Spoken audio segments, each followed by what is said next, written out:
¿Ves bien ahí? Perfecto. ¿Cómo han pasado? ¿Lectura ya tienen todos? Ah, llenamos los palcos allá. Acá falta uno.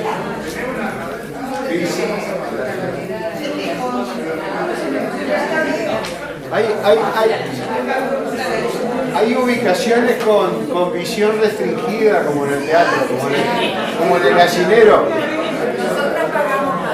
Se ve que sí, se ve que sí. El que pago más soy yo, que estoy acá, viéndolas a ustedes.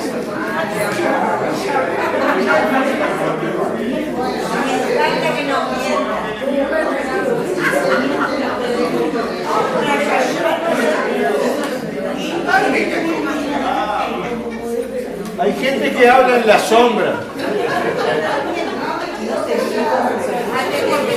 ¿Y dónde está?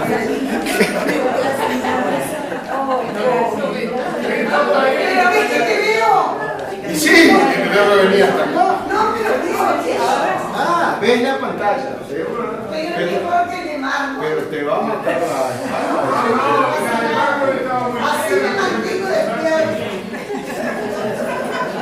Hay un mueble acá. Pero... Yo me voy a asomar detrás de la pared cada tanto para ver si está despierto.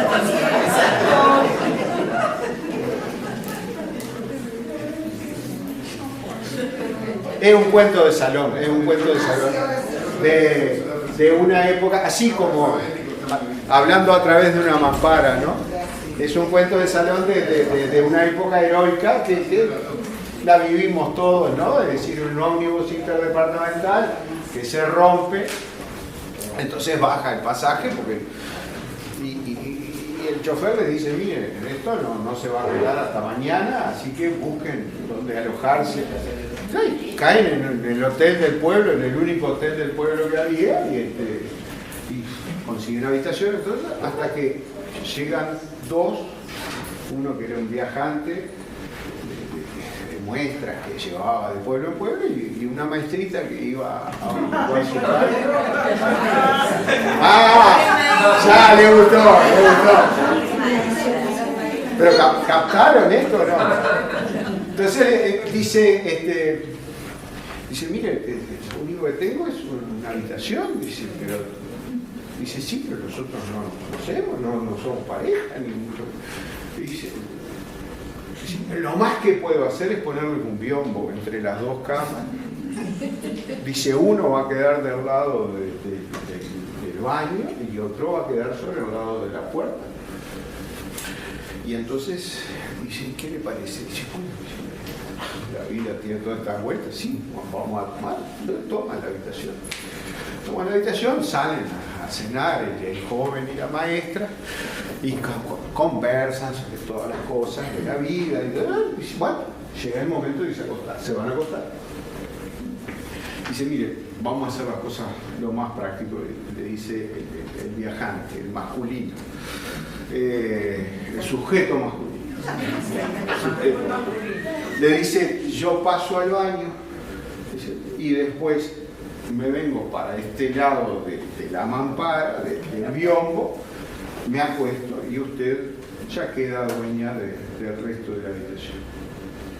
Dice, no, mira, hagamos al revés. Dice, yo voy primero y dice, y usted queda, dice, yo prefiero del lado de la puerta, dice, tengo la ventana, dice, prefiero de este lado. Perfecto. Acuerdo en la habitación, hay acuerdo. Lo cierto es que la señorita se acuesta del lado del biombo que da a la puerta de salida y el señor, el jovencito, del lado del baño. Y durante la noche hay una vocecita femenina que le dice, Jorge, se llamaba Jorge. Jorge, dice...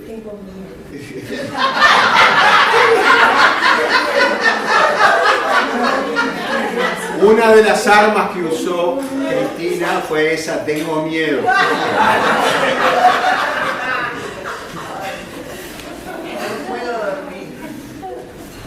Dice, Jorge, ¿está dormido?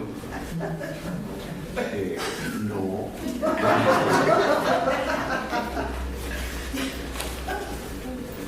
Si yo le quiero pedir algo, no sé si lo molesto, pídalo. Dice, no sé si la comida estaba salada, dice, pero tendría necesidad de tomar un vaso de agua. Tendría necesidad de tomar un vaso de agua. Dice, usted sería tan amable de alcanzarme un vaso de agua. Hay un silencio del otro lado del biombo. Dice, mire, yo quisiera hacerle... ¿Puedo hacerle un pedido a usted? Sí. Dice, ¿puede ser mi esposa por esta noche? Silencio de ambos lados. Dice, mire, la vida tiene tantas vueltas, dice, que sí. Dice, ¿puedo ser su esposa por esta noche? Dice, bueno, venga y sírvase usted.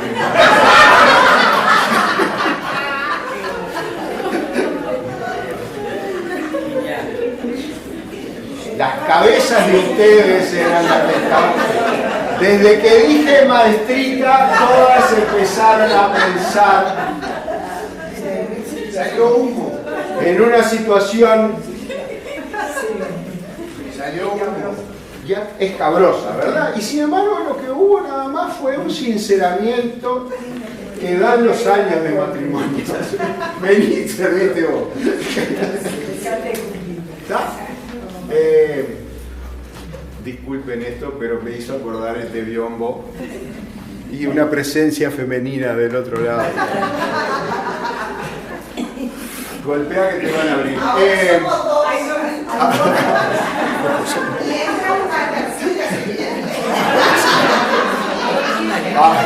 Ahora sí que no paso ni loco, dijo el vendedor. Bueno,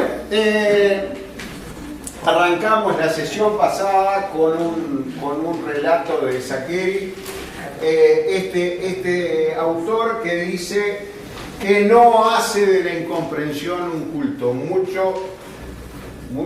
muy lejos. Dice, me encanta que guste lo que escribo, soy así de básico. Y entonces entramos en este libro, La vida que pensamos, y los dos cuentos que tratamos, Oración con Proyecto de Paraíso y La vida que pensamos, están acá, que no deja de ser una recopilación de cuentos de fútbol de Saccheri. Y particularmente este que nos hablaba de esto, de una pasión por...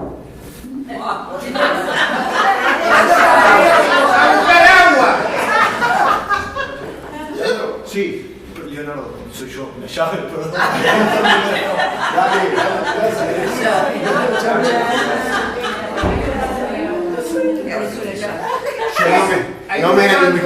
No me animé a pedirle agua. ¿Quieren mover algo? ¿Ustedes dos no quieren una silla? ¿Se las traigo yo? No. Sí, pero yo me tengo que asomar cada tanto. Pero ahí sí. ¿Acá tienen para poner la cola allá?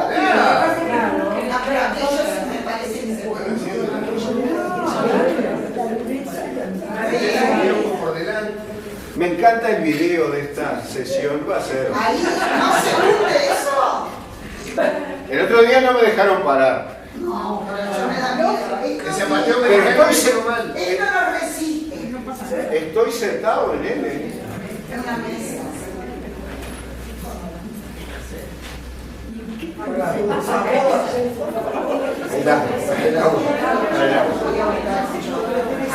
¡Ah, vinieron!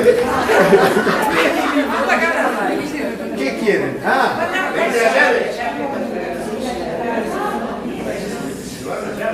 Se llevaron las llaves. Mirá qué caballero. ¡Bravo! ¡Bravo! ¡Bien! Le va a llevar el vaso de agua.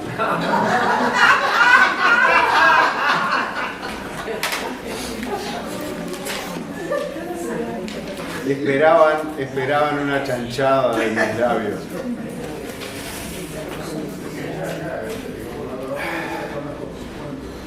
Se siguen oyendo voces del otro lado.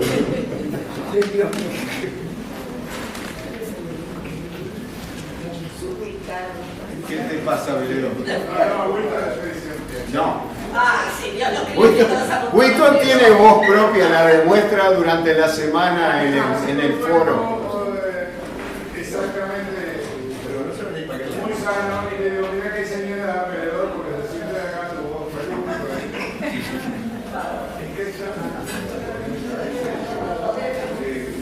Acá hay lugar. Acá hay lugar. Acá hay lugar. Acá hay lugar.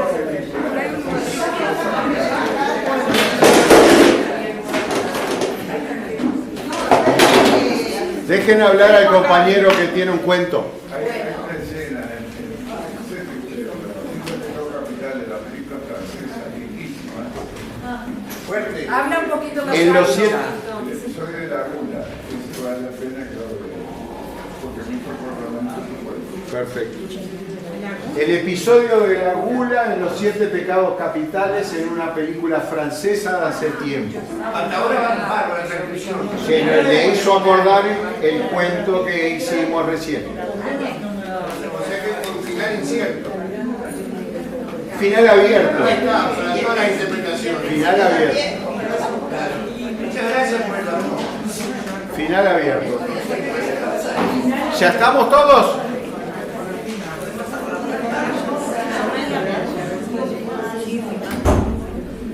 Bueno, estábamos con un asunto familiar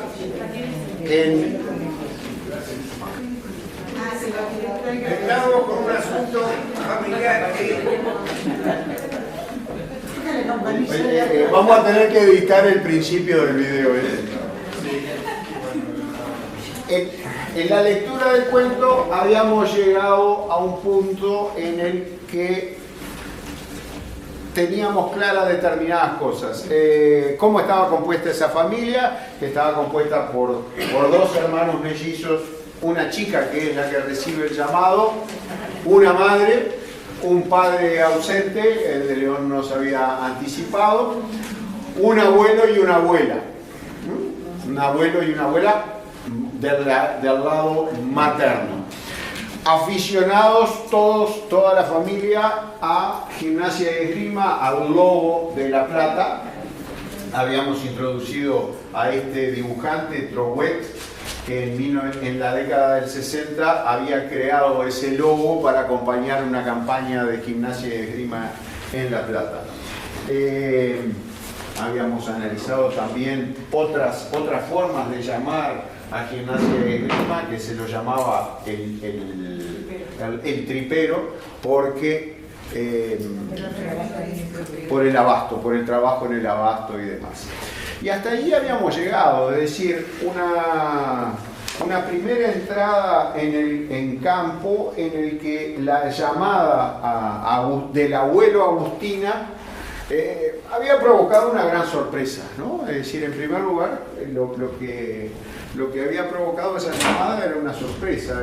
¿Por qué se dirigía a ella y no a los hermanos con esa invitación? Es decir, que el abuelo quisiera hablar con ella en un tono muy, muy intimista, ¿no? Es decir, que como se había estado manejando eso. Y Agustina queda con esa incertidumbre de por qué ella y qué pasaba con el abuelo. Yo sé que, como debe ser, una de la concurrencia con el cuento en la mano, muchos se dieron a la tentación de terminarlo el cuento, ¿cierto? Y tienen un camino adelantado. Y yo creo que es muy bueno eso, ¿no? Es decir, lejos de no caer en la tentación, yo creo que hay que caer en la tentación de terminar. Otros están esperando por el desenlace de estos acontecimientos. Bueno, iremos viendo a ver qué nos depara el destino. Entonces, ¿cómo combinamos aquellos que ya adelantaron camino? Algún contactos ya tuve a través de WhatsApp con los que ya terminaron el cuento y los que se irán enterando junto conmigo de cómo se va desarrollando esto. Estamos en el 298. 298 la página del libro. Esto lo aprendí en profesorado. En general los estudiantes van a tener la lectura en los medios que hayan conseguido, habitualmente fotocopias de fotocopias, pero el docente tiene que pararse delante de la, ¿verdad? Con un libro mostrando el valor real del libro. Pese a eso, cada tanto me voy a olvidar y voy a ir a la fotocopia para tener el mismo renglonado y paginado que ustedes, ¿no? Pero lo cierto es que estábamos con Agustina, pero que en una relación muy particular con su abuelo pasa a ser Bochita en determinado momento. Bochita, que es una forma muy cariñosa e íntima en la cual el abuelo la llama a ella y solamente él la llama. Lo que nos da también pie para hacernos los aviondos en materia de fútbol y argumentar de por qué Bochita, por qué Saccheri eligió a Bochita como seudónimo. Es decir, y sabemos que Saccheri es hincha de Independiente.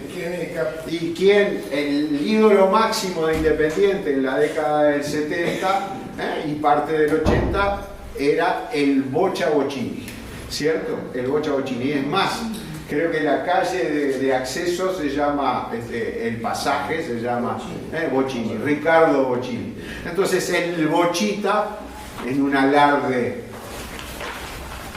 de este animador sociocultural, les dice, bueno, es muy sensible y querido al que está escribiendo este cuento, que el abuelo le diga Bochita a su nieta.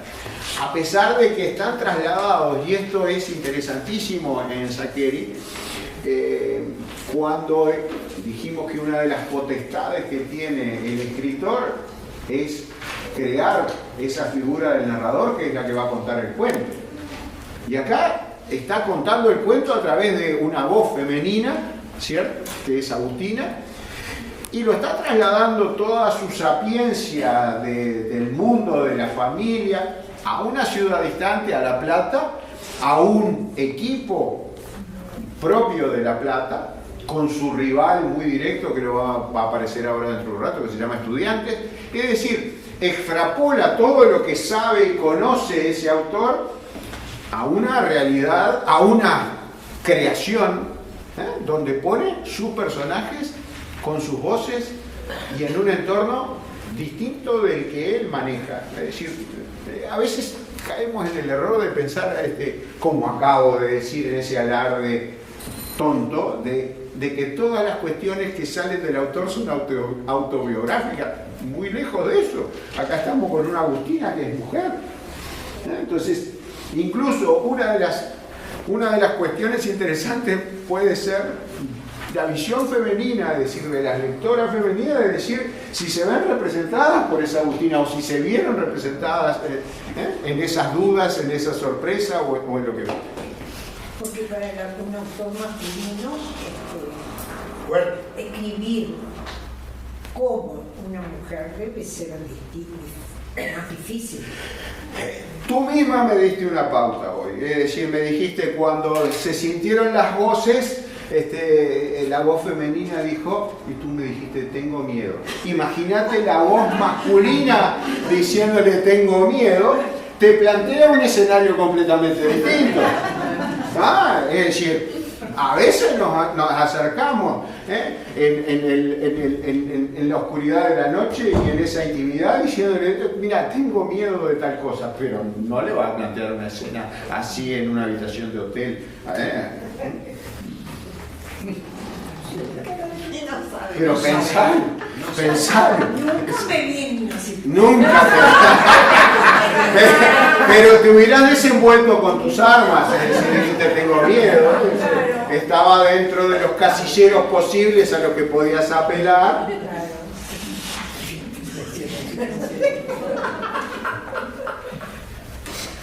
Si del otro lado del otro lado del biombo le decías, Jorge, vení a mirarme este lunar.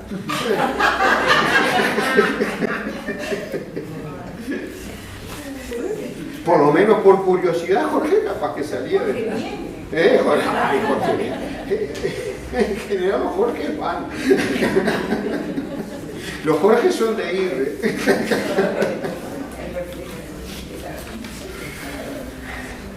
Bueno, he hecho todo este preámbulo y esta parafrasada de cosas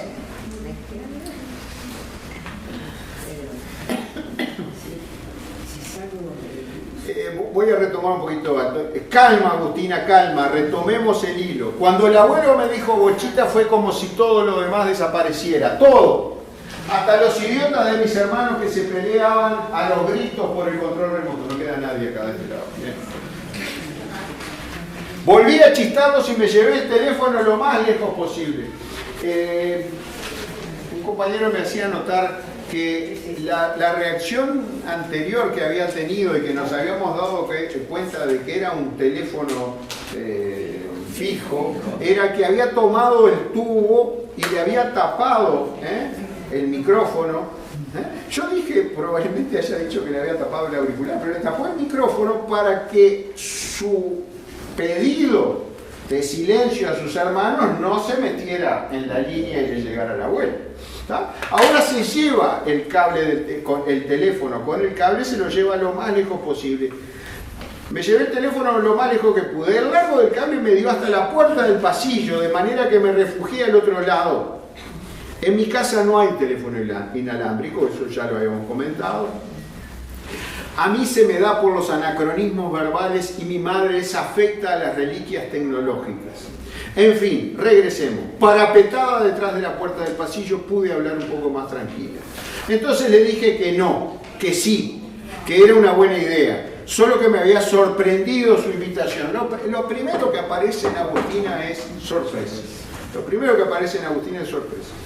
Porque me imaginé que preferiría la compañía de los mellizos, que saben de fútbol y siguen al lobo como él. Y ahí fue donde vinimos a ver el tema del lobo y los triperos, en los nombres con los que se identificaba al club de los amores de esta familia. Y seguí con una confusa reseña del enlabonamiento de mis dudas que el abuelo escuchó con paciencia y sin interrumpirme. Terminé repitiéndole que sí, que me encantaba la idea y que contase conmigo. Cuando nos disponíamos a colgar, lo escuché hablando con la abuela. Con Agustina oí que decía: nada, una cosa que me pidió y yo me había olvidado, agregó, y colegí que la abuela no estaba al tanto de sus planes y que el abuelo pretendía mantenerla en la ignorancia. Después nos despedimos. Es decir, ahí hay una intuición, una cierta astucia en decir, si le dijo a la abuela que estaba hablando de un tema que se había olvidado, quiere decir que esto queda en secreto. Cuando colgué el teléfono, mamá se extrañó de que el abuelo no me hubiese pedido que le pasara con ella. Hasta los tarados de mis hermanos interrumpieron una sesuda discusión sobre el programa Soñando con Bailar, Bailando con Soñar, Soñando con Soñar o como se llame. Bailando por un sueño, muy bien, punto para el equipo de acá. Bailando por un sueño. Es decir, Agustina cuelga y en su narración nos dice su propio estado de sorpresa, de confusión, de tratar de poner todos los macacos en fila de qué era lo que estaba pasando. Y si mis hermanos estaban hablando de que una pavada de ellos, ¿no? Del programa Soñando con Bailar, Bailando con Soñar, Soñando con Soñar o como se llame, que incluso deja de deslizar un comentario peyorativo hacia ese tipo de programa, ese programa en particular y ese tipo de programa. Es decir, se llaman como se llaman. Mirá, es una cosa para pasar el tiempo y estos dos abombados estaban hablando de eso. Y se me quedaron mirando. Yo me dispuse a ensayar un mohín de espía rusa en los Estados Unidos del macartismo. Atención, es decir, se nos fue a la década del 50 y y era una espía rusa en un momento en que estaba bajo los ojos atentos de alguien. Pero me pareció un poco excesivo y hasta sospechoso. De manera que pretexté que era por unos libros que él tenía y yo necesitaba para la facu, y eso fue todo.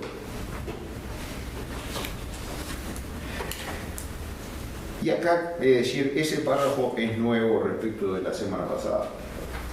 Para los nuevos seguimos avanzando. Para los que ya avanzaron, bueno, estamos pisando terreno más firme. Pero me quedó rebotando esa cosa de sigilo que le había puesto mi abuelo a su llamada. Y en los días siguientes me dediqué a indagar con mucho tacto en lo que podía saber mi madre al respecto. Indagar a mi madre es más fácil que la tabla del 1. ¿Ah? Y sobre todo si le va a hablar de sus padres, ¿no? Pero ahí entra la siguiente fase de la sorpresa, pasa a indagar, averiguar qué es esto, por qué el abuelo anda en este tema que le tapa esto a la abuela. ¿Por qué no le dice a nosotros? Es decir, se despierta en Agustina toda una suerte de curiosidad antes de actuar, de saber qué terreno está pisando. Existen dos ocupaciones que a mamá la predisponen a la verbalización de sus elucubraciones: el lavado de platos y la interacción con la computadora. No sé por qué, ni llego a comprender qué extraños vínculos pueden suscitarse entre ocupaciones tan disímiles a simple vista, pero mientras refriega la vajilla ahogando la esponja en detergente, o se muerde el labio inferior con el rostro iluminado por el monitor, mamá parece especialmente predispuesta a contar lo que le preguntes y lo que no también.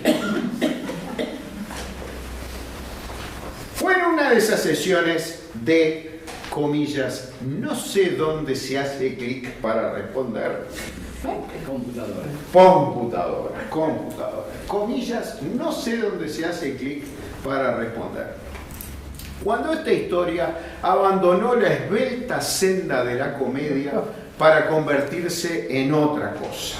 Entonces, Agustina ya nos está adelantando de que el tema es más sombrío que el hecho de que el abuelo la hubiera elegido entre todas las personas para que la acompañara a la cancha. Empecé por donde me pareció uno de esos disparadores inocuos. Solté el nombre del abuelo a raíz de ya no me acuerdo qué, y mi vieja se lanzó a hablar como si hubiese inyectado pentotal sódico en una película de espías. Ahí está. Nos reímos. Pentotal sódico, para los que no tenemos conocimiento de medicina, es el suero de la verdad, ¿no? El suero de la verdad. El suero de la verdad que baja los niveles de inhibición y cantamos todo.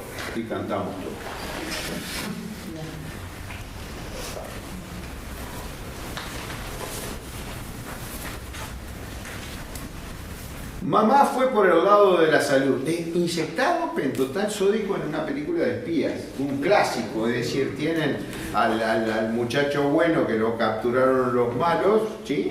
Llámese ruso, chino o lo que fuera, lo tienen atado y vienen con una jeringa.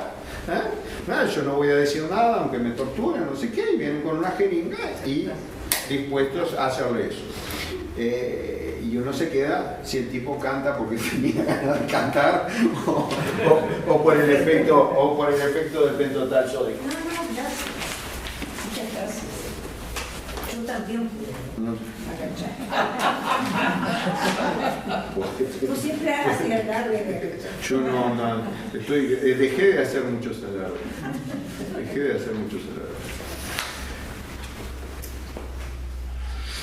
¿Dónde estoy? Acá está. Mamá fue por el lado de la salud de sus padres, o más bien su ausencia. Claro, para mi madre la salud de los abuelos es algo de todos los días, un alerta moderado pero continuo. No sé si les suena esto de alerta moderado pero continuo con nuestros noticieros diarios. ¿Con qué alerta estamos?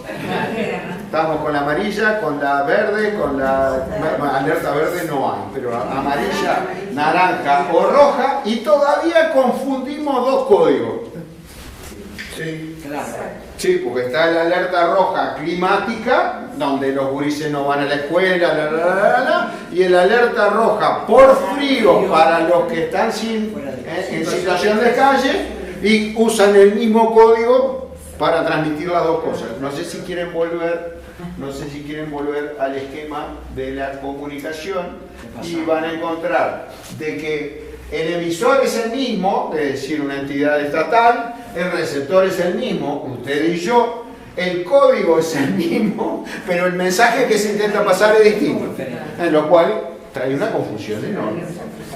Hay una confusión enorme, porque usted se siente que hay alerta roja y los muchachos llaman a la escuela, la madre, y en los grupos de WhatsApp se pregunta si hay clases. No, la alerta roja es para los que están en situación. Porque yo estoy en situación. La franja de riesgo. Está en la franja de riesgo, pero está de este lado del biombo. Usted está del lado del biombo que da el baño.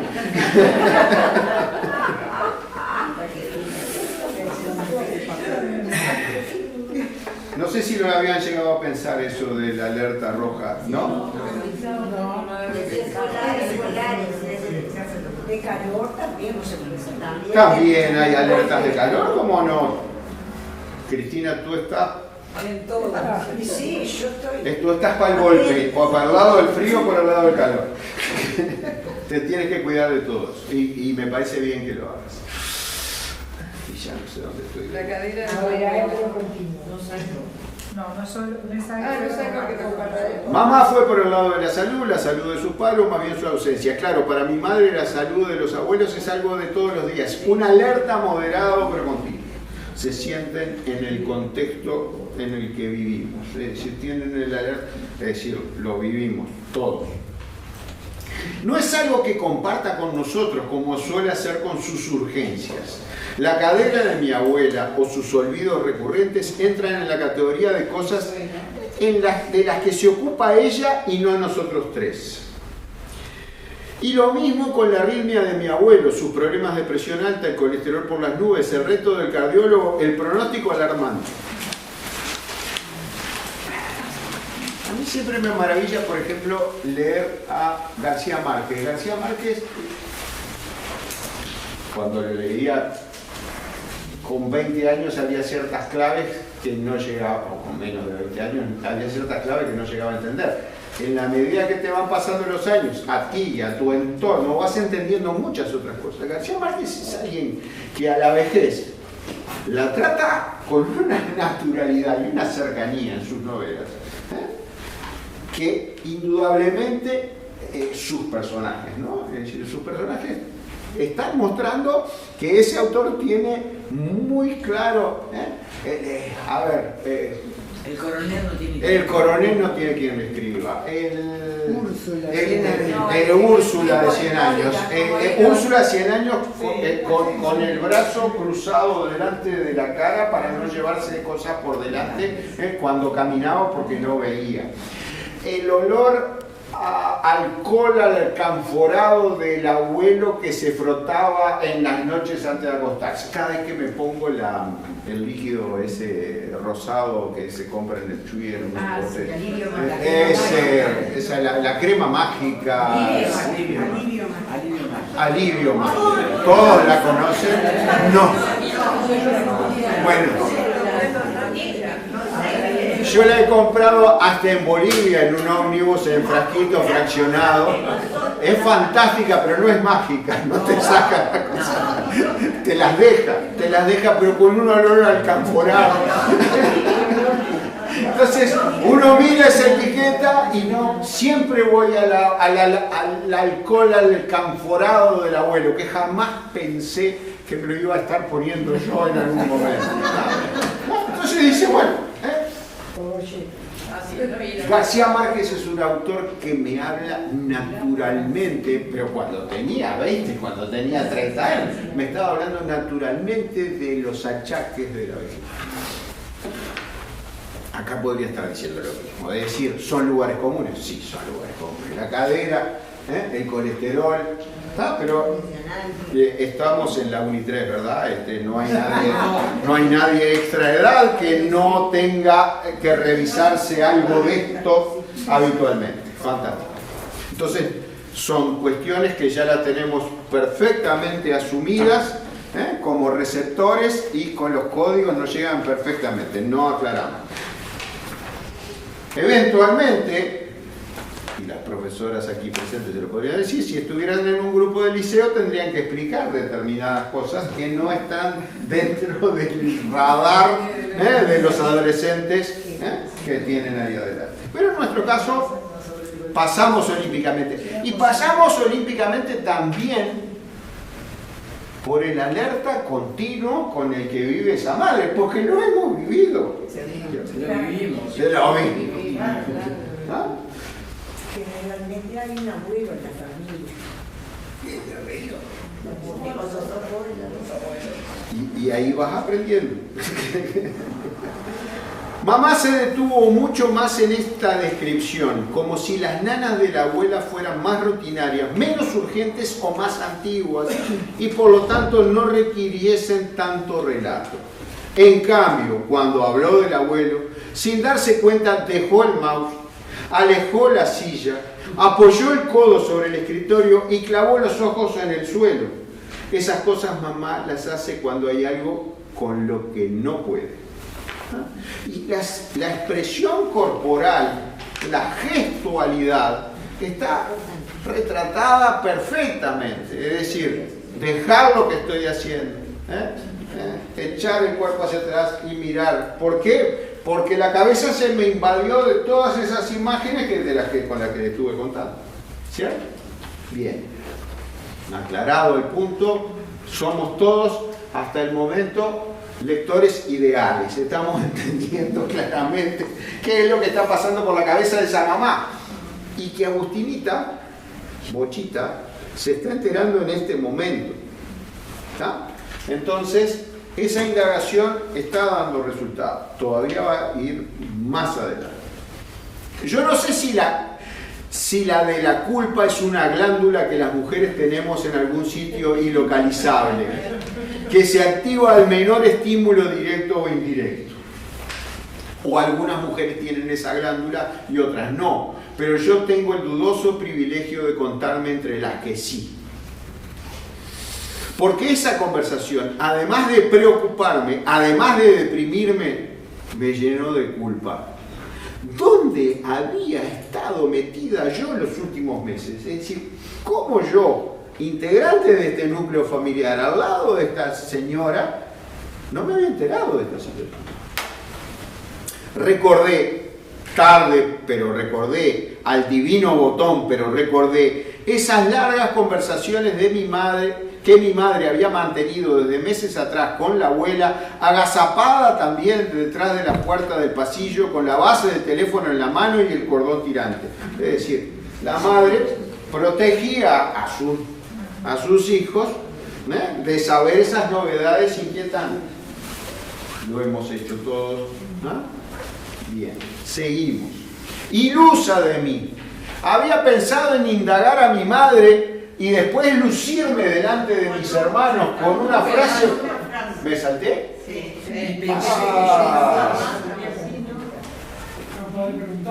Y pensé que yo jamás había sido capaz de preguntarle, aunque fuera como ahora de costadito, y a ver qué era lo que estaba sucediendo. Agustinita Cierte culpa. Ilusa de mí. Había pensado en indagar a mi madre y después lucirme delante de mis hermanos con una frase ocurrente al estilo de: el abuelo me quiere más a mí que a ustedes. Fantástico. Fantástico. Pero a medida que entendía o creía entender, me dominaba la angustia. Es decir, Agustina se entera de una realidad subyacente, de un contexto, ¿no? Un contexto de la situación en el que había recibido la invitación, del cual ella no estaba enterada. Y aparece la culpa. Y aparece la culpa. Y aparece la culpa imponiéndose. En esos meses no me he enterado de nada ni me había ocupado de nada. Me vi en la mía, muy oronda. Mucha lingüística y métodos de análisis del discurso. Mucha antropología social y cultural. Mucho seminario optativo y la puta que me parió. Es decir, está bien, se desborda en ese carajeo final. Pero ¿qué es lo que me está diciendo? Todas las materias que me tuvieron ocupadas, todas estas cosas que ahora me parecen niñas frente a la problemática esta que hay en mi casa. Con perdón de mi santa madre. Y ella y ellos, de médico en médico, y ese pronóstico de mierda, y cada vez más cuidados, y cada vez más prohibiciones, y más recomendaciones, y así están las cosas, terminó mi madre. Y recién entonces levantó los ojos. Una dieta estricta, y una batería de medicamentos, y un electro cada 2 por 3, y la cirugía que no, y ese comentario final. Si podés llamarlo, le va a gustar.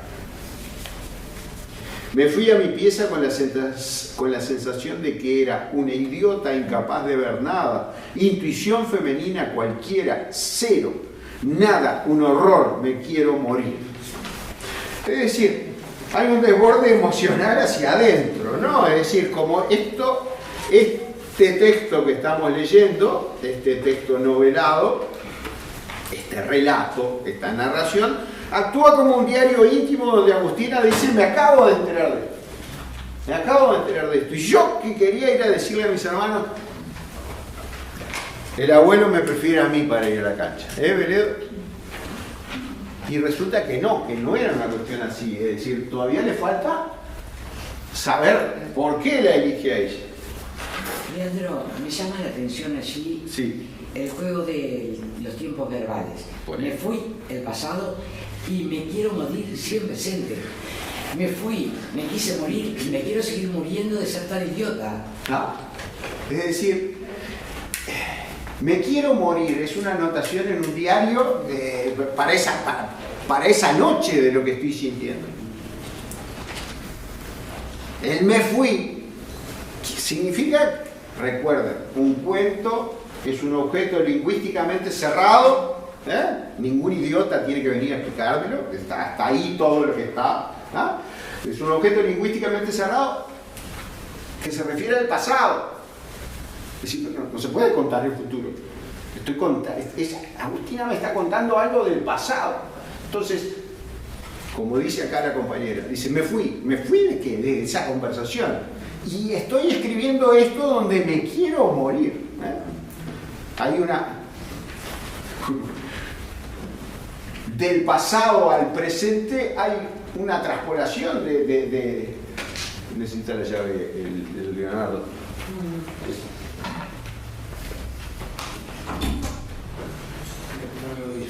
No, mirá, 60 ojos puestos en ti, porque hay uno que está haciendo así.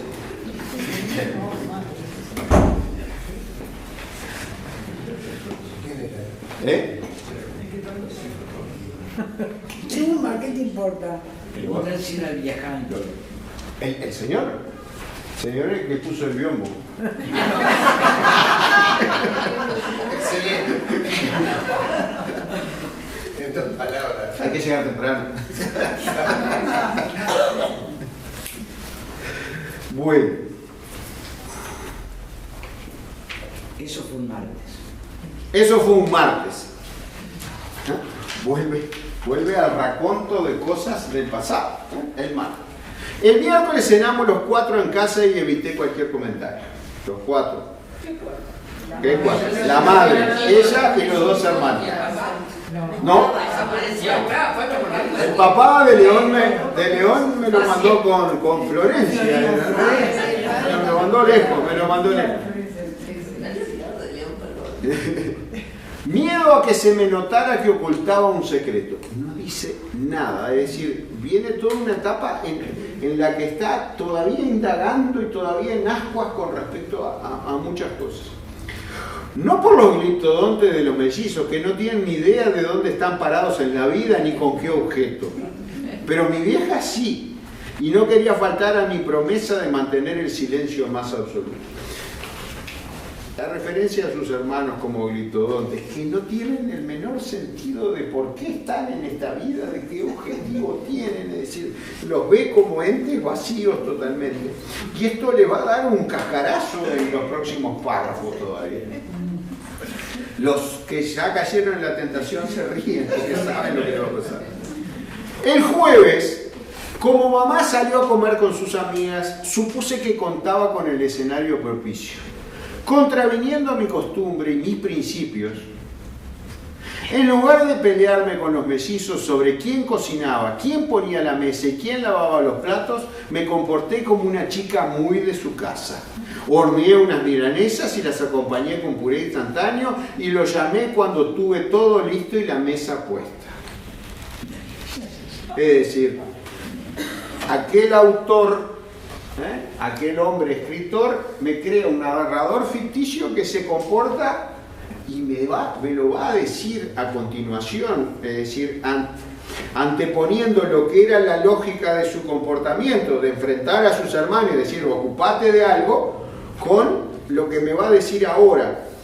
Dice, una geisha, casi.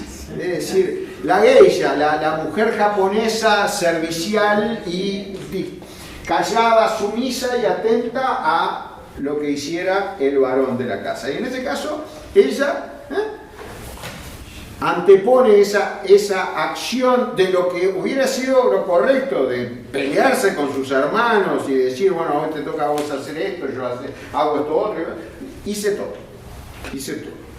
Por supuesto que no dijeron una palabra, como si disponer en su hogar de una tarada que se ocupe de todo fuese parte de su derecho viril a gobernar la creación. Pero ese es otro tema.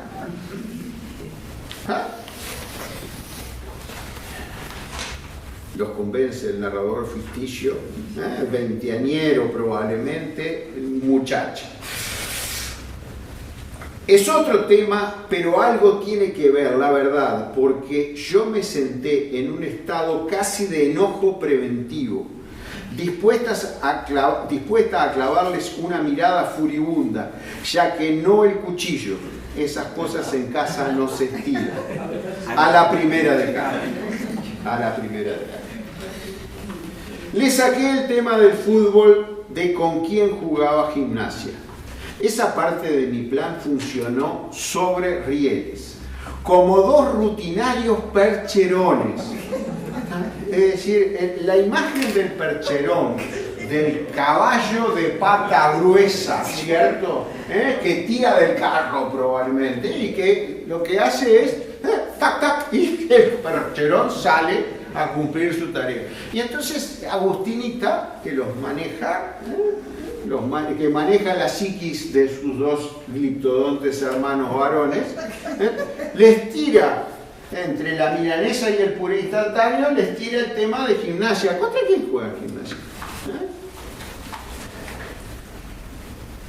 Como dos rutinarios percherones, una vez puestos en camino con un ligero toque de la rienda, inclusive yo hice un gesto con una punta, ni siquiera, es decir, la rienda, soltársela, soltarle la rienda y ya, salieron los dos. Se lanzaron a hablar de Gimnasia como especialistas. De hecho, creo que es lo único en lo que esos dos son especialistas. De manera que obtuve rápida confirmación de que el lobo, recuerden, nuestro lobo, Gimnasia ganó, le ganó a Vélez, está dentro de los finalistas de la Copa Argentina, junto con River y Huracán quedó afuera ayer con Belgrano. Huracán quedó afuera ayer con Argentinos, porque ya se debe estar jugando los cuartos de final. Lo cierto es que lo van a poder ver a Gimnasia entonces jugando en los próximos días. ¿Hoy? De hecho, creo que lo único en lo que esos dos son especialistas. De manera que obtuve rápida confirmación de que el Lobo jugaba el viernes a las 8. Ya lo sabía. El abuelo me invitó a la cancha el viernes a las 8. De que le tocaba contra Defensa y Justicia. Eso lo desconocía. El abuelo no le dijo contra quién jugaba Gimnasia. Lo que quería el abuelo era que lo acompañara a la cancha. No le importaba el rival. Y que el equipo venía de 2 triunfos al hilo. Yo, ni idea. 5-0 Crucero del Norte y 1-0 Ferro de visitante. Menos que menos. Dentro del glosario de cuestiones de Gimnasia que se va enterando, Agustina va escribiendo en su diario, que nosotros estamos leyendo, ¿no? Va escribiendo lo que sabía y lo que no sabía, ¿no? Como un aporte reafirmando el relato anterior, que las 19 horas jugaba Gimnasia, ya lo sabía, que jugaba de local, ¿cierto? Que tenía tal rival, no lo sabía. Bien, fantástico. Como quien no quiere la cosa, les pregunté si iban a ir el viernes. Lautaro dijo que sí, Mariano que no. Y lo que pasó después es un ejemplo típico de que soy una tarada y una insegura. Porque el abuelo me había dicho clarito que la invitación era para mí. Y su tono clandestino debería habérmelo dejado más que claro. Pero como soy una obsesiva de libro, me quise asegurar y le pregunté a Lautaro si iba a ir con el abuelo a la cancha. No tendría que haber preguntado nada, quedarme con lo que sabía y listo.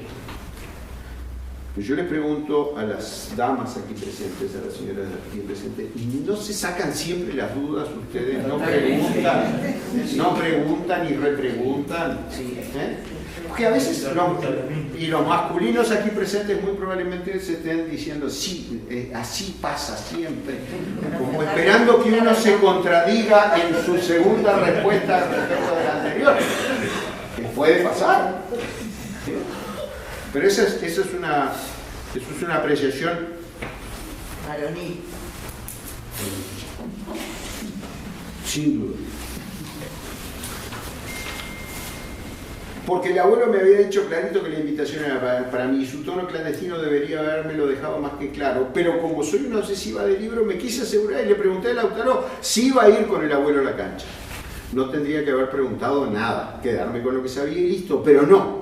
Ahí tenía que ir la mina a meter el dedo en la llaga, la cabeza en la boca del león, y no pongo otra metáfora obvia porque ahora no se me ocurren más que esas dos. Y verdaderamente, no sé, el dedo en el ventilador, el dedo en el ventilador, pero sí es el dedo en la llaga, la cabeza en la boca del león. Porque resulta que esos dos se miran, me miran, se miran, y me vuelven a mirar como si yo fuera una marciana o una estúpida o una marciana estúpida y me dicen, no, tarada, el abuelo no puede ir a la cancha. ¿No sabías? Entonces ahí termina la etapa de indagación con una revelación. Y la revelación va a venir un poquitito más adelante. Tendría que haberlo sabido, tonta de mí, volví a sentirme una mujer fallada por no haberme dado cuenta de nada sobre el deterioro de la salud del abuelo. Si esos dos insanos lo sabían, toda la humanidad estaba al tanto. Toda la humanidad menos yo, aprendiz de periodista. No sé si ya sabíamos que estudiaba periodismo. Sí, porque a Agustinita desde chica le gustaba leer, sí. Periodista, mamá mía, y no había sido capaz de ver lo que ocurría delante de mis ojos. Muy femenina para sentir culpa y nada femenina para saber entender lo que no está dicho. Me caigo y me levanto, porque con lo que me había informado mi santa progenitora, debería haber caído en la cuenta de que el abuelo, con su nueva vida de cuidados, esmeros, recomendaciones y dificultades, tendría prohibido ir a morirse de calor, o de frío, o de lluvia, o de gritos y nervios en la cancha de gimnasia. Mi tía nena despedía a su hermano Hugo, que iba al fútbol a ver a Nacional, no la primera solo, sino la primera y la reserva, los dos partidos. Y dice, Hugo estaba siempre pendiente si se iba a suspender el partido por la lluvia que había. Y entonces la tía Nena, cuando lo despedía, le decía, dice, si te enfermas no vuelvas para acá. Te vas directo a la Mutua, ¿no?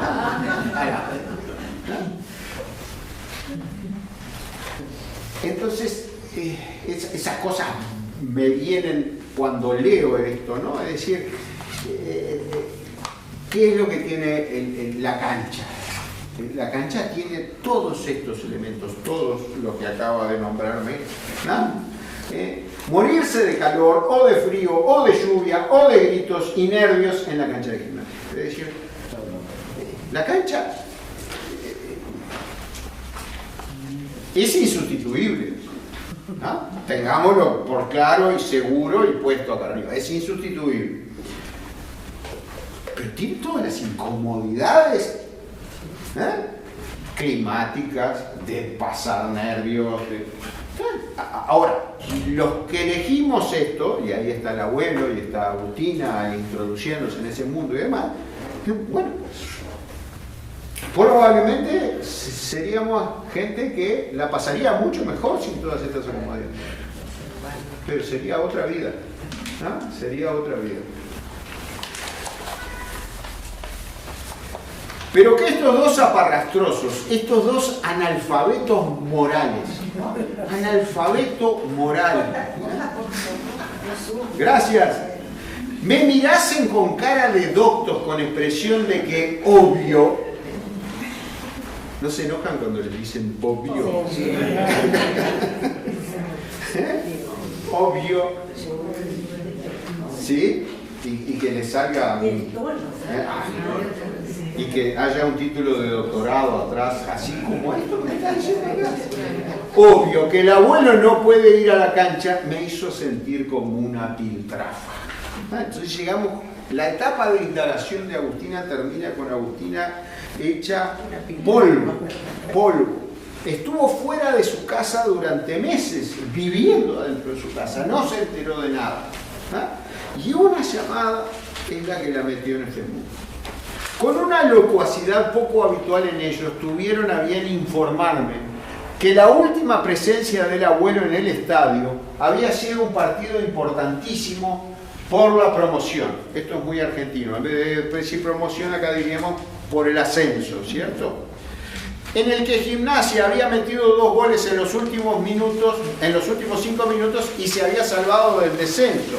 Es decir, justamente con 2 goles en 5 minutos pasás del infierno al cielo, sin transición, en una tribuna fría, o caliente, con lluvia o con sol o con viento.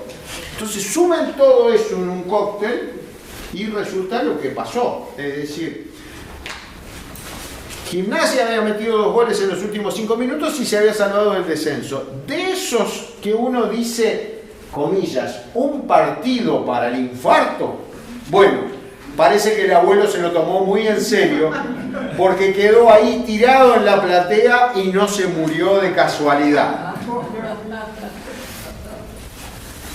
Como soy tonta, pero tampoco tanto, me acordé del asunto. Pero como no había sido un infarto propiamente dicho, paréntesis, ahora que lo pienso, no sé cómo es un infarto impropiamente dicho.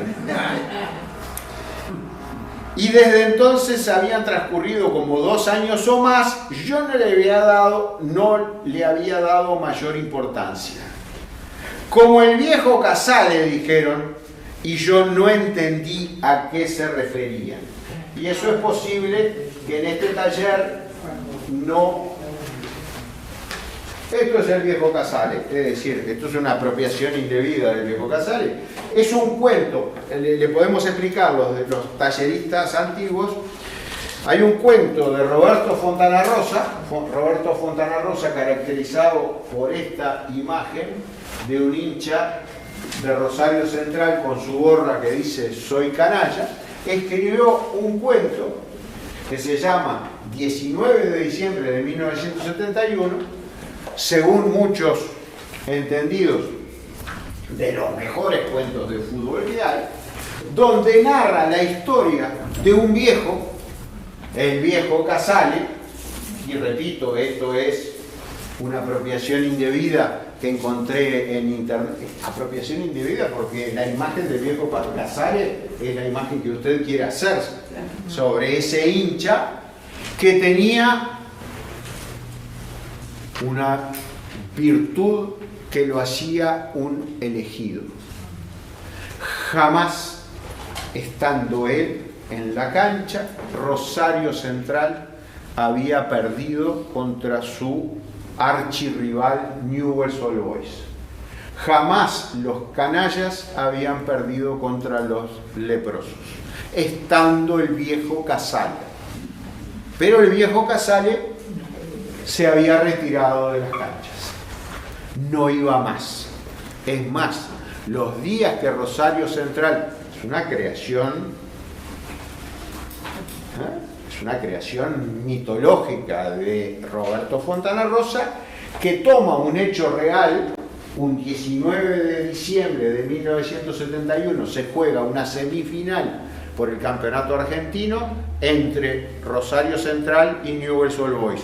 Dos cuadros de Rosario que trasladan ese partido a Buenos Aires a una cancha neutral en el estadio, la cancha de River Plate.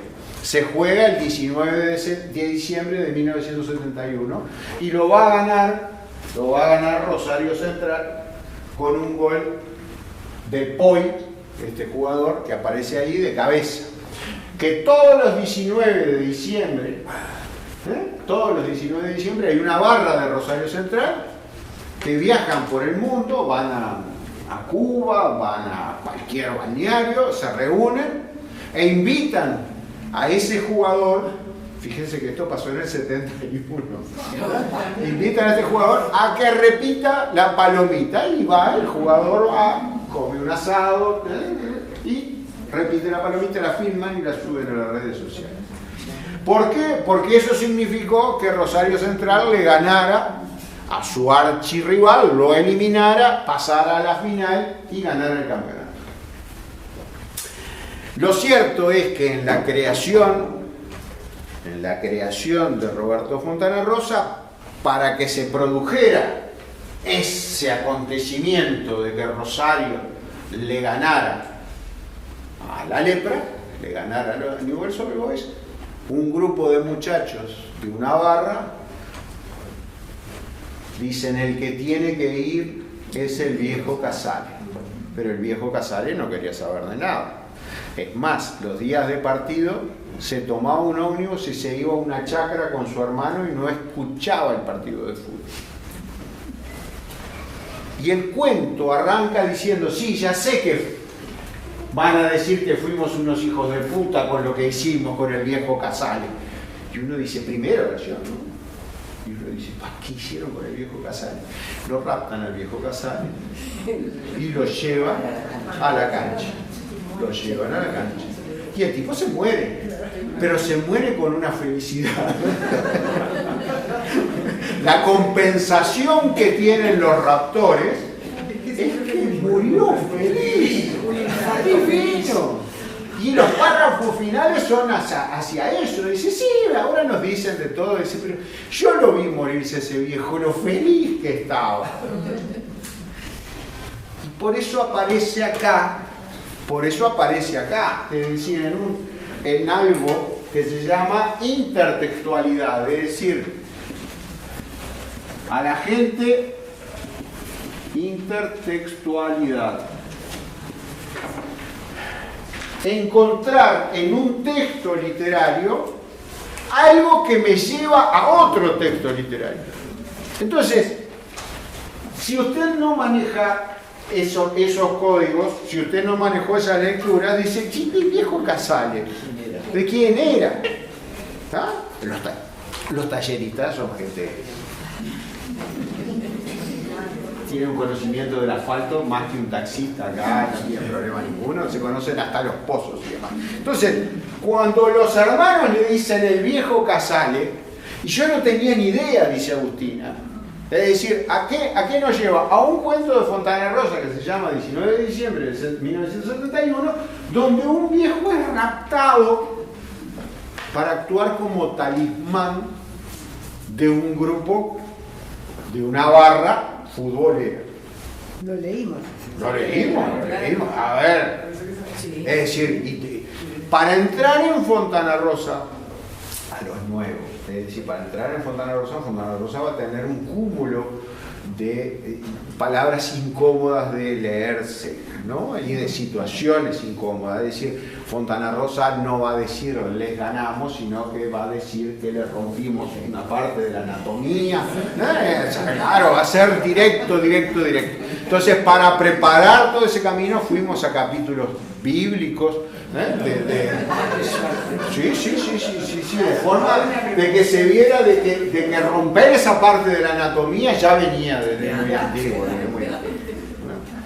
que era una práctica. Lo cierto es que Agustinita se desayuna de este tipo de cosas que desconocía.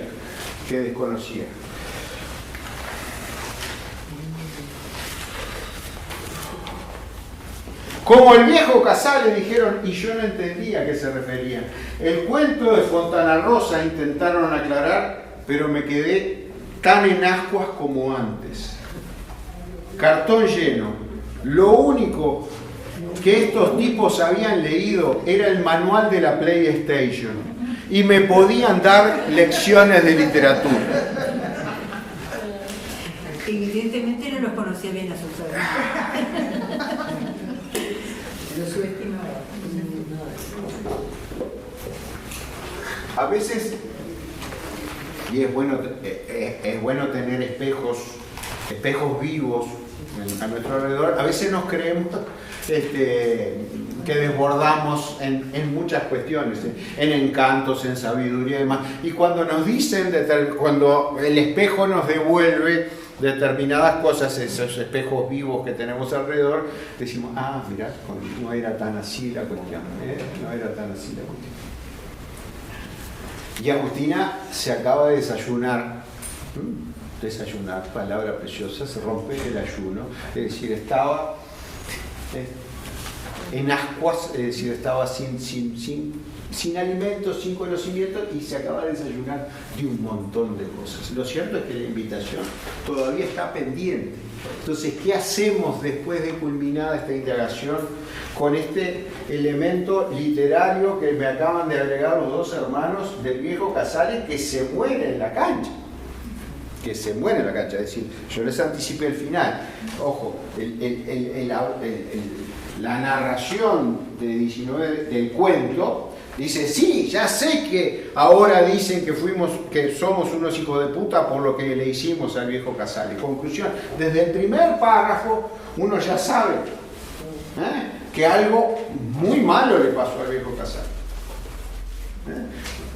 Yendo a García Márquez, se puede escribir una novela con un primer párrafo que me adelante el final. Es decir, en Crónica de una muerte anunciada dice, la mañana en que lo iban a matar, Santiago Nazar hizo tal cosa. Ya está, desde el título, Crónica de una muerte anunciada, primer párrafo, ya sé que a este tipo es final. ¿Cierto? Y sin embargo, me como la novela, me la devoro porque sé que lo van a matar y de qué forma lo van a matar y por qué lo van a matar. ¿Y quién? Primero quién, después cómo, después por qué. Y todavía la terminaste de leer y te quedó abierto. ¿No? Entonces, y te comiste una novela con un párrafo que te adelantaba todo. No sé por qué estoy hablando de García Márquez, porque tengo un público atento. Es muy de García Márquez, ¿no? 100 años de soledad. Y la primera frase, es decir, después terminás leyéndolo para llegar al fusilamiento del coronel Aureliano Buendía. Dice, pero, ante el pelotón de fusilamiento, el coronel Aureliano Buendía pensó tal cosa. Carajo, y después... Yo lo tuve que leer 2 veces. Sí, con lápiz y papel. Dijera Lelutier, dice, ¿qué película? 4 veces la vi. La última no la entendí. La leí de joven, después de viejo. Muy bien. Y tenemos a Agustinita que salió del desayuno. Ese jueves a la noche no dormí. O me dormí tardísimo, vencida por la fatiga de la angustia después de dar vueltas y vueltas durante horas en la cama. Lo lógico era hablar con mamá, o con mamá y con la abuela, ponerlas sobre aviso. Entonces empieza otra etapa, que es la de planificación. Es decir, bueno, ¿cómo detengo el plan del abuelo? Ahora que estoy enterada, no tengo alternativa, es decir, ¿cómo lo hago? Y la solución es sumar más gente. Con mamá y con la abuela, ponerlas sobre aviso. No alcanzaba con ponerle un pretexto al abuelo para cancelar lo del viernes. Decirle que no, que me había surgido algo, que no podía, no sería suficiente, porque si no iba conmigo seguro que iba igual. Y si no era ese partido, este partido sería el siguiente. Había que asegurarse de que no lo hiciera.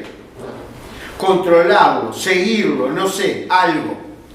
Y para eso era imprescindible el auxilio de mi madre y de la madre de mi madre. Sumar nuevos elementos. Y hasta de los inútiles de mis hermanos se hacía falta. Pero el viernes a las 9 de la mañana me sonó el celular. Dominique, había celulares. Había celulares. Es decir, y noten que la primera llamada del abuelo es al teléfono de la casa, pero la siguiente llamada es al celular. Es al celular. Pero el viernes a las 9 de la mañana me sonó el celular y se me desbarataron los planes. Hola, Agustinita, me saludó el abuelo. Y yo me quedé fría y silenciosa, porque mi plan no era disuadirlo a él, no. Mi plan valiente y altruista consistía en operar a sus espaldas y resolver las cosas con mamá y con la abuela, y que fueran ellas las que se encargasen de pulverizar el proyecto, su proyecto. Pero ahora lo tenía ahí, con su voz de pausas, y yo con unas ganas de llorar que no podía con mi alma. Mirá que hoy te necesito, me dijo después de algunas preguntas triviales sobre la facu y cosas así. No dijo más. Por suerte no agregó Bochita, porque creo que si me llamaba Bochita yo me derrumbaba o empezaba los gritos o llamaba a la policía o a mi confesor, suponiendo que lo tuviese. Pero de tanto pensar, ahora me dice Bochita, ahora me lo dice, fue como si efectivamente me lo hubiese dicho. Y al no decirlo, sonaba más fuerte y repetido todavía. Y se saltea el día. Porque eso fue a las 9 de la mañana. Nos encontramos a las 7. Chau, ya está todo el pescado vendido. Es decir, no hiciste la jugada con tu mamá y con tu abuela. Ahí estás con tu abuelo, es decir, está jugada. Ahora tú eres la figura, es decir, todo eso que planificaste. ¿Está? Conclusión, viene una suerte de aceptación del destino. Viene una suerte de aceptación del destino. Bueno, está, el abuelo me eligió a mí, y nos vamos a encontrar y nos encontramos. Vamos a ver dónde nos encontramos. Vamos a verlo del fondo como lo ven, pero vamos a ir a Google Maps a La Plata. La magia que tiene la televisión, dijera Mirta Legrand. La Peña Rey. A Mirta. ¿A Mirta? La Peña Rey de España. Ah, la mucha.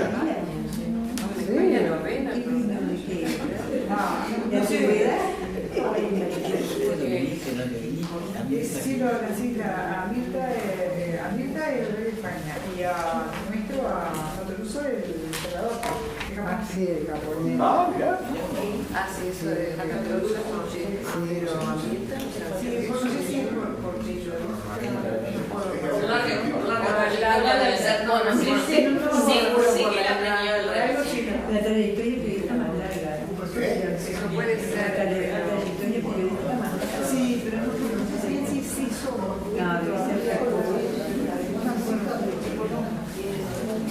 ¿Qué buscas la lista?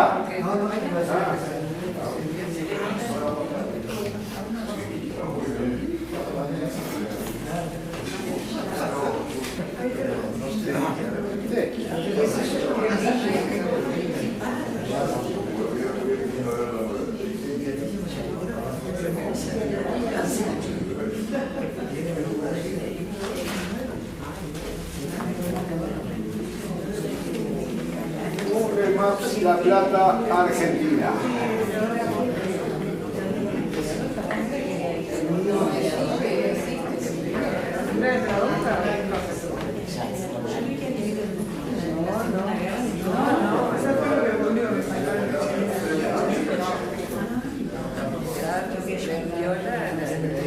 Ahora sí.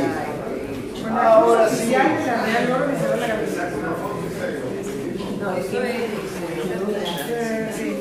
Dice, por reconocimiento civil por su trayectoria y sus vínculos con Guaranas.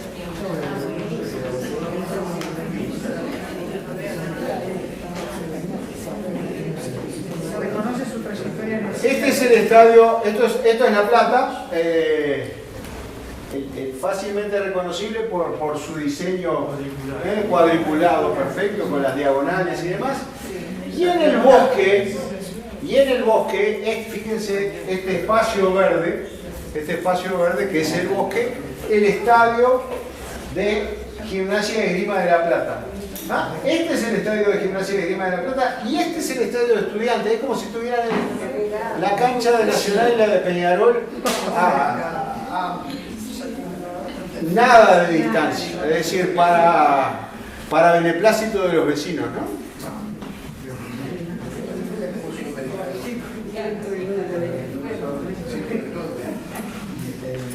No confundir con el Estadio Único de La Plata, donde Uruguay salió campeón mundial juvenil. Ese queda del otro lado de la ciudad. ¿Y donde jugó la Copa América? Donde jugó la Copa América. Acá está el estadio, este es el Estadio Único de La Plata, y tengo que cruzar en diagonal así la ciudad y voy a llegar al bosque, ahí. ¿Y el Sí. museo dónde está? El museo está ahí adentro, Museo de Ciencias Naturales de La Plata está acá. Acá está el estadio de estudiantes, acá el de gimnasia y acá está el museo. Bueno, ¿vieron? Un taller de literatura y fútbol y hay gente que pregunta por un museo. Quería probarte. ¿Eh? Quería probarte a ver si salía. Esto está... Pues por eso le pregunto. Nos encontramos a las 7 cuando todavía no había oscurecido. ¿No? No estamos en mayo, no estamos en junio, no estamos en julio, no estamos en agosto. Estamos en un abril, en un octubre. Entre octubre y abril. No entre marzo y abril, como cuando decís que más o menos lo mismo, ¿no? Entre marzo y abril.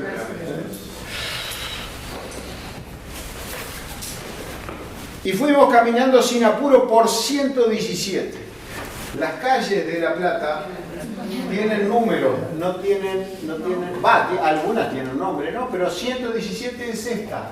Es decir, van caminando por esta, se cruza con las diagonales, para llegar a este estadio. Para llegar a este estadio. Quiere decir que Agustina y el abuelo vivían de este lado de La Plata.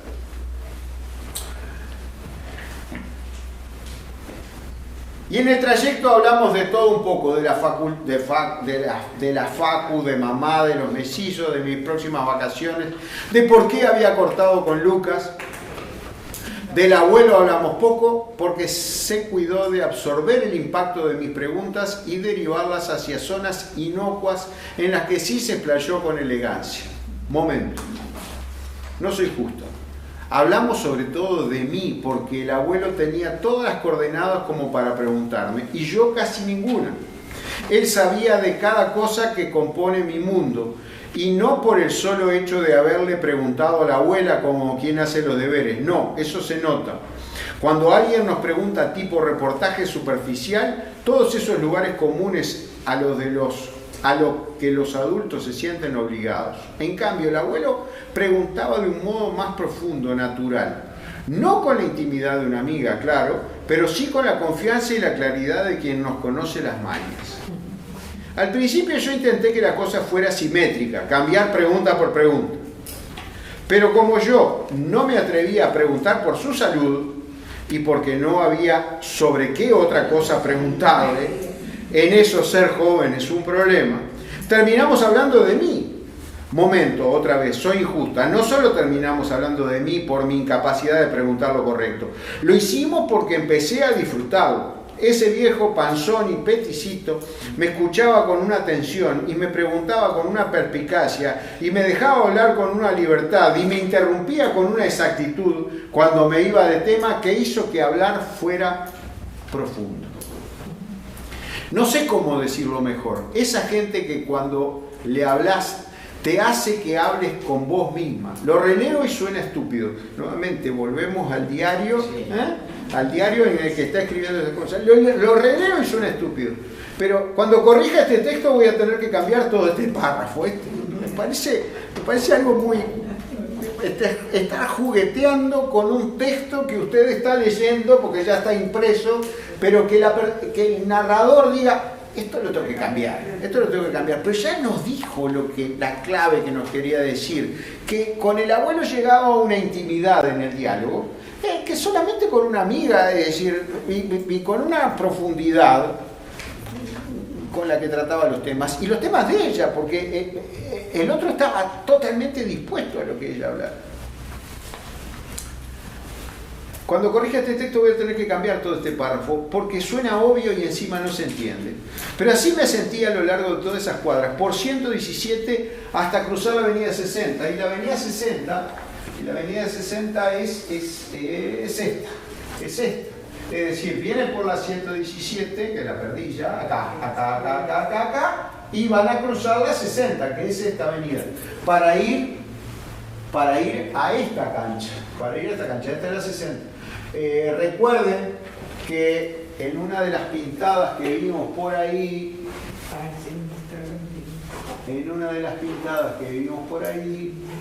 figuraba, o capaz que lo inventé yo, o descarté esa foto, figuraba acá.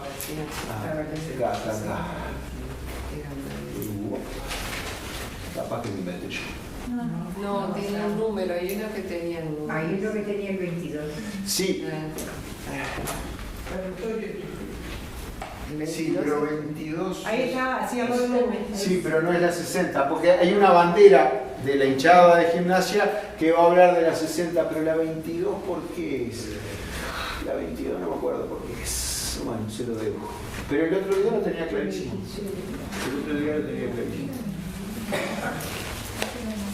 Porque la avenida que pasa por acá atrás es la 122, no tiene que ver con eso. Lo buscamos, se lo debo. El abuelo me pidió disculpas por llevarme a la platea. Fue la única alusión que hizo a su salud. No van a la popular, van a la platea. Fue la única alusión que hizo a su salud. Se señaló la rodilla disculpándose y me dijo que prefería que nos sentásemos más o menos cómodos.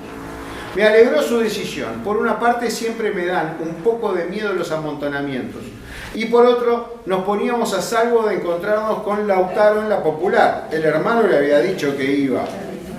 Entonces nos salvamos.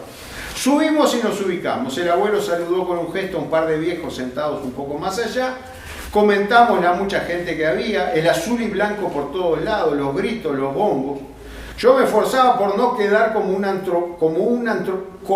antropólogo que visita una tribu paleolítica, hace preguntas tontas y saca conclusiones erradas. Es decir, ¿qué soy? Soy una universitaria que no vengo mucho al fútbol, y entonces voy a tratar de, con esta gente que es de fútbol, no parecer que estoy haciendo un balance científico, sociológico o antropológico de lo que está pasando en esta colectividad. Después de todo, ¿cuántas veces había ido a la cancha? Y acá viene un resumen muy interesante. Las podía contar con los dedos de una mano. No me acuerdo, pero parece que me llevaron en el 95 cuando el Lobo estuvo a punto de salir campeón. Esto es una característica de Gimnasia. Gimnasia hace buenas campañas, está a punto de... Y cuando yo tenía 14 años y otra vez anduvimos cerca, pero el fútbol nunca fue lo mismo. Viene mucha gente porque el Lobo va puntero, dijo el abuelo, y estamos en esta etapa en la que estamos en la cancha, ¿no? Es decir, sorpresa, indagación, planificación, y bueno, yo pienso que hay una suerte de aceptación del destino que el abuelo le había marcado a Agustina. Es decir, bueno, vamos a ir a la cancha, ¿cierto? Y vamos a tratar de que no pase nada. Viene mucha gente porque el Lobo va puntero, dijo el abuelo. Y a mí me gustó esa modestia en el decir. ¿Por qué? Va a aparecer la figura del novio con el que dejó. No se llenó la boca inventando que la cancha está siempre llena, como me decía el inútil de Lucas hablándome de Boca. Es decir, el novio era de Boca, y la cancha siempre estaba llena, sí. Inútil no por eso, sino por todo lo otro. Y me repitió lo que me habían anticipado mis hermanos. Vienen de ganar los últimos dos contra los Misioneros y contra Ferro, y puso cara de esperemos seguir así. Y yo me mordí el labio y cerré los ojos para pedir que sí, que siguiera la fiesta, que mi abuelo y yo nos merecíamos que ese partido fuese inolvidable. Además me preocupaba que el abuelo se pusiese muy nervioso.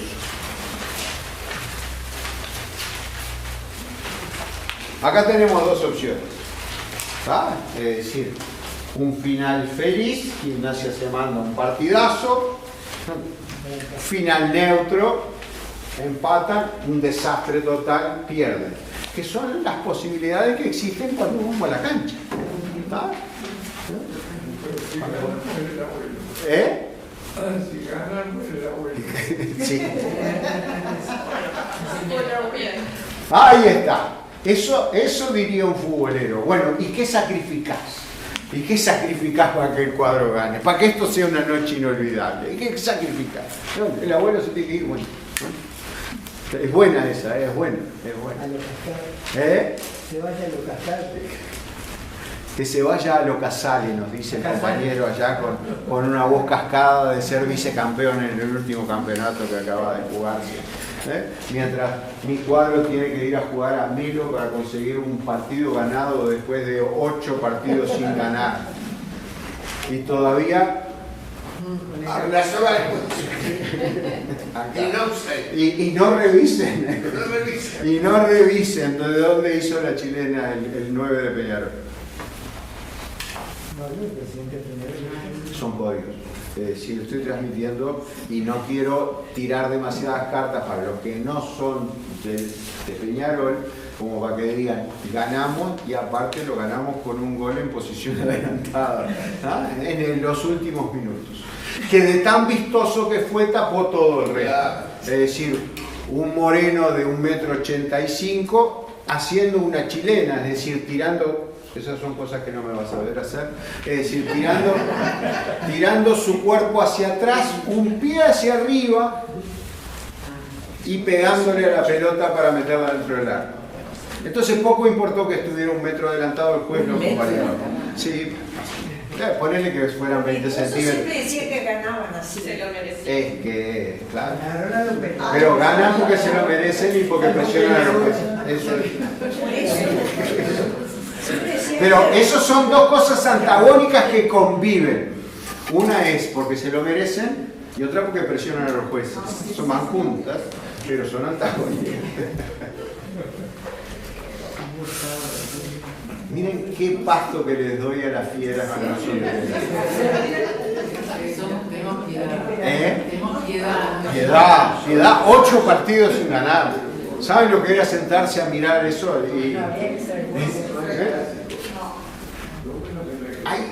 Hay anécdotas interesantísimas de ir a la cancha, ¿no? Es decir, de ir a la cancha y decir, y vas a ir, vienen con 4 partidos perdidos. ¿Sabés lo que es que ganen y que yo no esté ahí? El hincha piensa de que dentro del cosmos forma una parte y que la pelota pica distinto si él está o si él se está mordiendo el labio, cruzando los dedos. Todas esas cosas forman parte. Si no lo vivís, no lo entendés, dice un programa el anuncio de 13-0, un programa que... 13-0. Bien. Si no lo sentís, no lo entendés. Si no lo sentís, no lo entendés.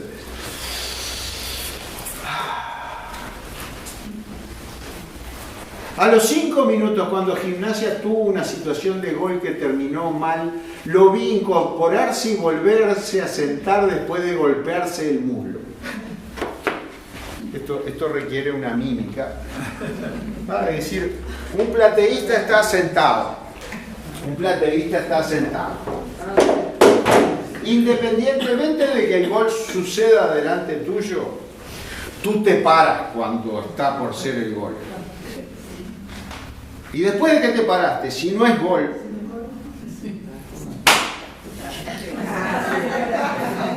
te pegas, porque tienes que, el sufrimiento que sientes por dentro tiene que ser físico también. Es decir, no puedes tener un dolor en el alma y que no te repercuta cuanto más no sea en un muslo. Es más, prefieres el dolor en el muslo al dolor en el alma que tienes. Otra regla. Esto podríamos llamar minuto de iniciación en el credo futbolístico. El tipo que se para en la tribuna y grita gol y el gol no ocurre, va a recibir de su entorno inmediato un montón de improperios. Es decir, el gol se grita después que entra la pelota. Pero a veces uno ve que esa pelota va a entrar y grita el gol. Si te sale bien, bárbaro, pero si te sale mal, si te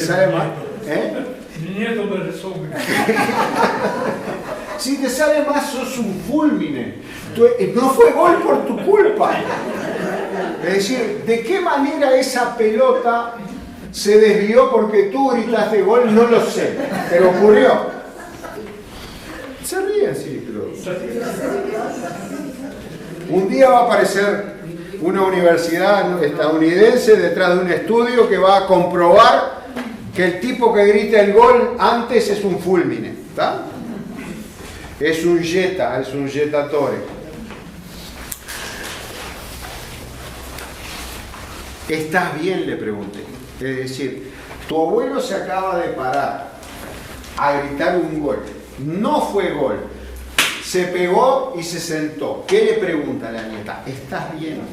¿Está? Es decir, lo aceptó, pero está ansiosa, está pendiente de todos los movimientos y de todas las sensaciones. Me miró un poco sorprendido. Claro, en el abuelo no está la idea de que la nieta la esté cuidando. Sí, bastante mejor que el burro este con los pies redondos.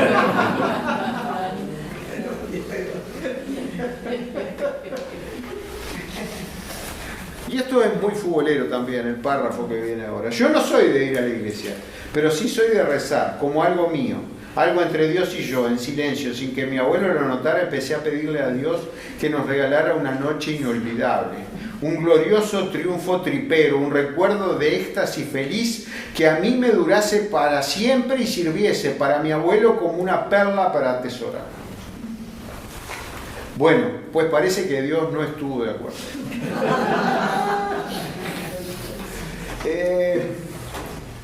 siempre me llamó la atención la medalla alemana, la Cruz de Hierro. La Cruz de Hierro alemana es una condecoración que viene desde el siglo XIX. Se usó en la Primera Guerra Mundial y se usó en la Segunda Guerra Mundial. Por eso a veces uno tiene la idea de que está muy asociada con el Partido Nacional Socialista, porque las últimas cruces de hierro tenían la insignia de Alemania en ese momento. Pero la Cruz de Hierro viene desde el siglo XIX. Y en la Primera Guerra Mundial, sobre todo, la inscripción que tenía detrás era Gott mit uns, Dios con nosotros.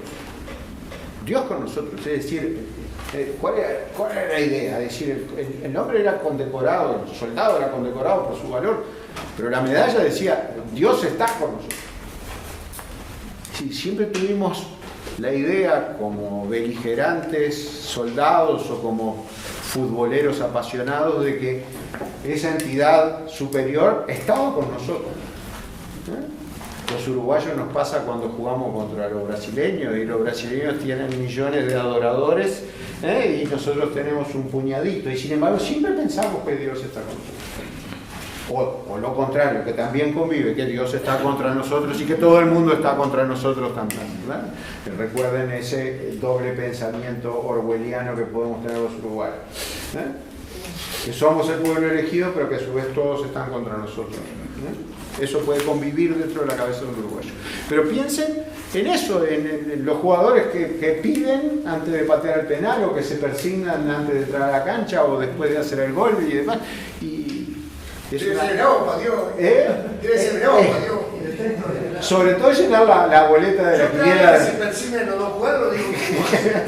Sobre todo llenar la monedita para arriba y dice una que le toque. Vos decís que cuando juegan Irán contra otros te dan la cama fácil porque le rezan a distinto. Pero está bravo para llenar la quiniela de resultados futboleros, ¿no? Es decir, pero piensen, ¿no? Es decir, ¿cuántas fe religiosas surgen en el momento de patear el penal? De un lado y del otro. ¿Y cuántas promesas hay? ¿Y cuántas promesas rotan? Podemos leer un cuento de Fontana Rosa con respecto a eso. Bueno, pues parece que Dios no estuvo de acuerdo. A los 20 del primer tiempo, nos ahorra decir 20 minutos del primer tiempo, más o menos un delantero de Defensa y Justicia le pegó desde afuera del área. Un tirito así nomás, fuerte, pero a las manos del arquero, nada grave. Nada grave, salvo que se desvió en un defensor, le cambió el palo al arquero y se metió en el rincón abajo. Maldita sea tu estampa, delantero de verde y amarillo. ¿Ah? Defensa y Justicia tiene los colores verde y amarillo. En nuestro silencio escuchamos perfectamente los gritos de los visitantes allá enfrente. No hay nada más desgarrador. No hay nada más desgarrador. Ahora que se juega, por ejemplo, sin hinchada, o que vengan poca gente de otro lado, o lo que fuera, un estadio lleno gritando por el cuadro local y que hagan un gol los visitantes. Tú escuchas las voces de cada uno de los jugadores visitantes, lo que gritan desde el banco. Y es desgarrador. Es decir, nosotros que nos llenamos nuestro panteón nacional está lleno de próceres que silenciaron Maracaná. ¿Quién sabe lo que tiene que haber sido ganar en Maracaná con 200.000 personas en la tribuna en silencio? Tiene que haber sido algo espantoso. Es decir, lo que me ha tocado, bueno, Chilla dijo que había 3 personas que habían silenciado Maracaná: el Frank Sinatra, el Papa y él. Pero con mucho de humor, ¿no? Pero piénsenlo desde ese punto de vista. Decir, a mí me ha pasado estar, no sé, 20, 30, 40.000 personas, nadie hinchando por el otro cuadro, por ese puñadito que están corriendo ahí dentro de la cancha, y te hacen un gol, y el gol te lo gritan, y tú lo escuchas en la tribuna, se siente junto con el aullido lastimero de todos los 80.000 que están callados. Es espantoso. espantoso. Pero qué lindo verlo Ah, al otro lado. Ah. Estar en el Parque Central a hacer un gol. Es lo mismo que le pasó a Boca Juniors cuando le ganó a River en el Monumental hace poquito. Y el estadio era 80.000 de River y estaba en el plantel de Boca. Espantoso. ¡Oh! Se sentía clarito. No, se sienten los gritos de los jugadores, las palabras. Pero no desde la televisión, estando sentado en la cancha. Estaba sentado en la cancha. Y son experiencias verdaderamente intransferibles. Se lo dice a alguien que vio goles de Peñarol metido en la tribuna contraria. Calladito la boca. Pero por favor. Y es donde te das cuenta que los otros son iguales que tú y sufren. Que son iguales que tú. Es decir, si estuvieras en la tribuna propia le gritarías porteño de verla, pero estando con ellos ahí, es decir, igualito, la misma bronca, la misma decepción, la misma cuestión de... voy a decir una cosa metafórica, ¿no? Sientes quebrarse la ilusión adentro de las cabezas y el pecho del que está parado al lado tuyo. Es como si hiciera ¡clac! Y se rompiera. Y tú dices, eso que sonó es lo mismo que me pasa a mí cuando me hacen un gol. Perdón, ese cuento del Parque Central, ¿de qué año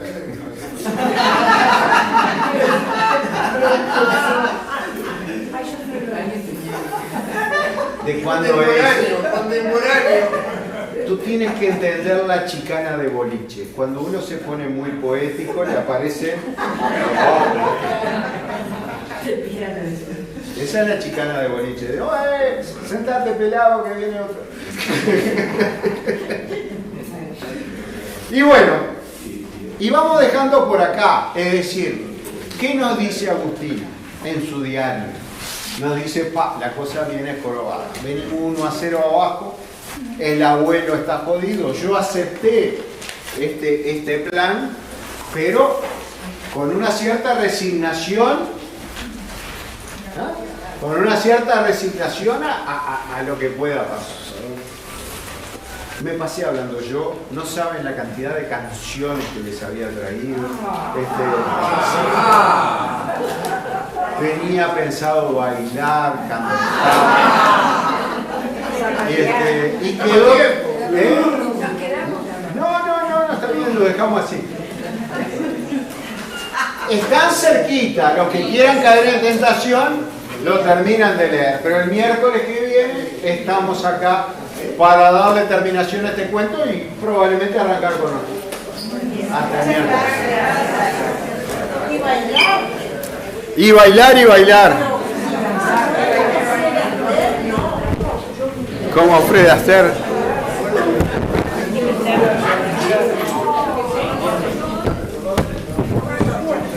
Iba a ver a la tercera de Nacional porque jugaba mi hermano de bolero. Yo en la tercera cuando empezaba la primera me iba.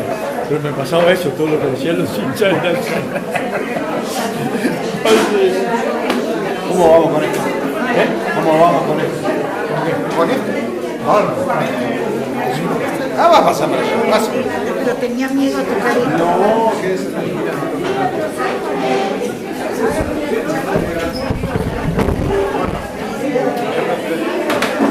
Hace 30 años juega la final Nueva Carrara, que nunca soñó, se terminó el cuadro, 30 y pico me habían operado hacía 3 semanas, esa semana me habían dado el alta, yo era el vicepresidente de Nueva Carrara, mi cuñado el presidente, el hijo de los Blois, que es primo hermano de su hijo. Yo salía a las 7 de la asistencial, el horario, el partido terminaba a 6.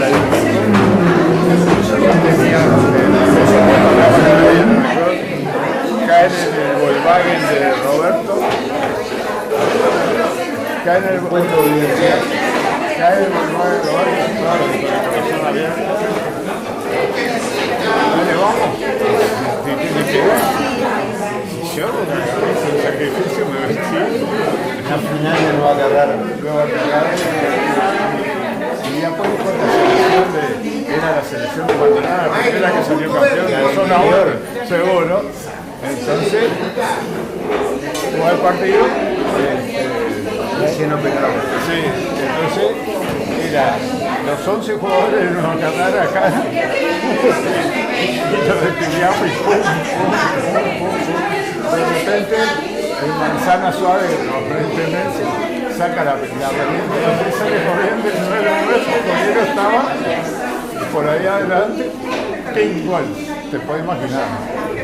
Digo, ya estoy bastante bien acá. Digo, el corazón está bien porque me quedaron. Termina el partido, el manzana se llama venimos a amanecer porque entonces aguanta el corazón. yo digo, no, yo voy a vivir muchos años más y he vivido hasta ahora. Pero, y eso antes que tuviera el cuento. ¿Cuándo fue que el Deportivo del Parque Central, el día de León hizo 2 goles, cosa que nunca más hice, se atajaba el gol de la final que después lo corrieron, que decía que no tenía mano? Creo que era para mí. Yo estaba hablando de un triunfo deportivo porque yo había entendido al revés, por eso pregunté. No, el día que el Deportivo le ganó. No sé todavía. Bueno,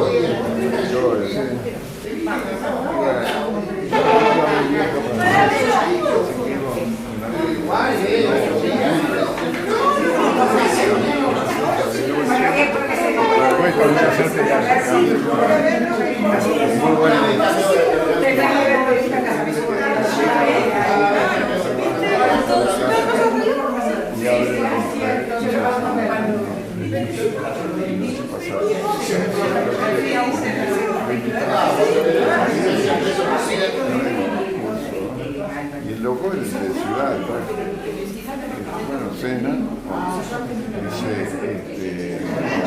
¿puedo dormir acá? No, usted duerme en la cama. Vos te vienes a buscar, yo no puedo llevarte, no tengo nada. Pero con una condición. Para que no la pared para mi marido. Entonces, y el tipo de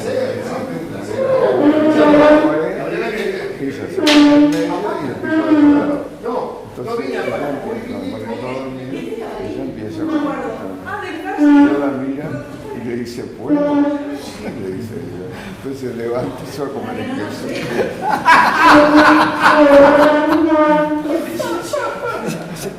Una mujer con mucho tiempo. No, como todo el mundo. Sí. Pero mira, nunca me voy a olvidar. En esa película trabajaba Luis Jouvet. Sí, claro, vino a conseguir la llave. Vamos a buscar a ver si Es una película encontramos. muy vieja. Me llama la atención eso. Vista probablemente en el directorio. Ahora le quería comentar